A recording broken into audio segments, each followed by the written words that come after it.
এটা একটা সিন্ডিকেট, দলীয় হকার কার্ডের নামে এটা রাস্তা দখল একটা সিন্ডিকেট। আপনি যদি ওখানে আইন এটা অমান্য হয়েছে, সেটা রাষ্ট্র জনগণ সাধারণ মানুষ আইন মানবে না।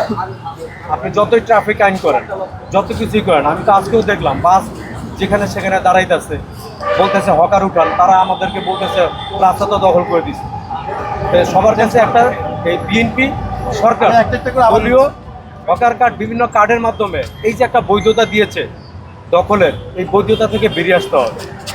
এবং আমরা সরকারকে আলটিমেটাম দিতে চাই, সামনে কোরবানি নেই, এই যে মানুষ যাবে, নিরাপত্তা, মানুষের নিরাপত্তা, এবং এই হকারদের এই গোজামিনের মতো অনেক চিন্তাই হয়, অনেকে টাকা চুরি করে, মানি ব্যাগ চিন্তাই হয়, অনেক ধরনের ভোগান্তি হয়। এবং এরা একটা রাষ্ট্রীয় সিন্ডিকেট, এরা বিভিন্ন এরা কোনো দলেরই না, এরা হকারও না, এরা যে আসে তারাই ব্যবহার করে, এদের ব্যবহার করে রাষ্ট্রীয় একটা সিন্ডিকেট তৈরি করে। রাইট। অতীতে ও করছে, এই সরকারও সেই ধারাবাহিকতা অব্যাহত রাখছে। তো আমরা এটা হইতে দিব না। এবং আমাদের যে শিপা আপু যে ডাক দিয়েছে, আমি মনে করি সবাই আসেন,